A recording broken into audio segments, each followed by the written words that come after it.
Bonjour, nous sommes le samedi 27 juin 2026.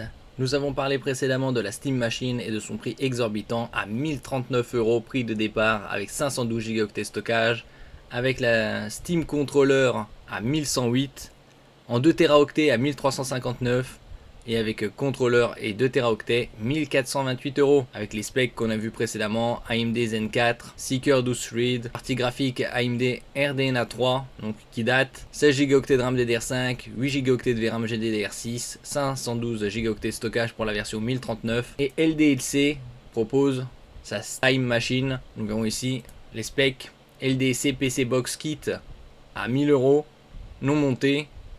En montée, c'est 40 € de plus et c'est 100 OS. On va voir les comparatifs entre les deux. Dans le détail, la Steam Machine s'appuie sur une Radeon RX 9060 XT en architecture RDNA 4, donc bien plus récente. On peut la trouver par exemple RX 9060 XT en 8 Go aux alentours de 370 € et en version 16 Go aux alentours de 460 € pour le gaming en Full HD et QHD avec FSR 4. Côté CPU, un Ryzen 5 8400F, F ça signifie qu'il n'y a pas de partie graphique intégrée à ce CPU, Seeker 12 Thread, 16 Go DDR5 à 5600 MHz évolutif jusqu'à 128, donc sur ce kit, comme on peut le voir, donc pas de OS. Chaque emplacement peut supporter 64 Go de RAM, on a vu au cours de ces 9 derniers mois une envolée spectaculaire de la RAM, donc c'est pas aujourd'hui qu'on va augmenter jusqu'à 128, ni en 2027 ni 2028. On a vu avec Micron que les prix pourront rester élevés jusqu'en 2031 voire 2032, 5 ans au moins. N'oubliez pas de vous abonner pour plus de news sur le monde de la high-tech ainsi que les bons plans, également sur mon Twitter et en description sous toutes mes vidéos. Vous pouvez les retrouver dans mes playlists et voir mes articles sur mon blog, tous les liens seront en description. N'oubliez pas de mettre un j'aime, un commentaire, de partager et de cliquer sur les liens en dessous de mes vidéos pour soutenir la chaîne.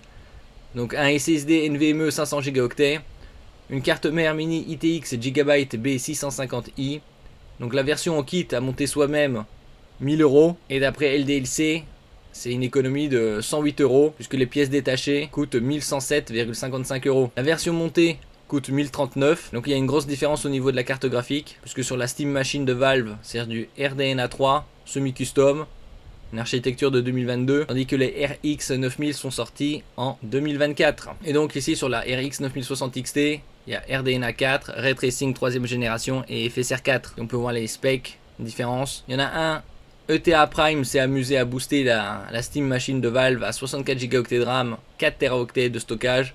Autant dire que la RAM et le stockage coûtent plus que la Steam Machine elle-même. Donc sur cette LDLC Steam Machine, il y a également un port Ethernet 2,5 Gigabits, le Wi-Fi 6E, et au niveau des perfs dans le gaming, comme on peut le voir ici, par exemple Full HD Ultra ou moyen, on va faire en Ultra plus FSR AMD.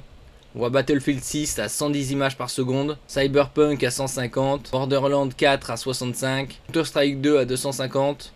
Bon, après des jeux qui nécessitent moins de performance. Call of Duty Black Ops 6 à 125.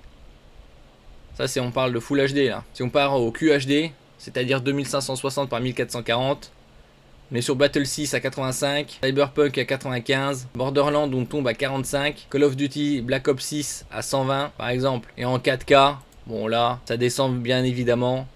Il y a juste Counter-Strike 2 qui tient à plus de 100 images. La COP 6 on passe à 80, ici avec le FSR activé. Bon bien évidemment c'est plus une machine pour le Full HD. Est-ce qu'il y a un intérêt de se procurer cette box? À chacun de choisir. Si on a le design, juste le front, juste le devant. Donc ici c'est le comparatif avec la Steam Machine LDLC. Il y a également la garantie 5 ans. Merci pour votre écoute et à la prochaine.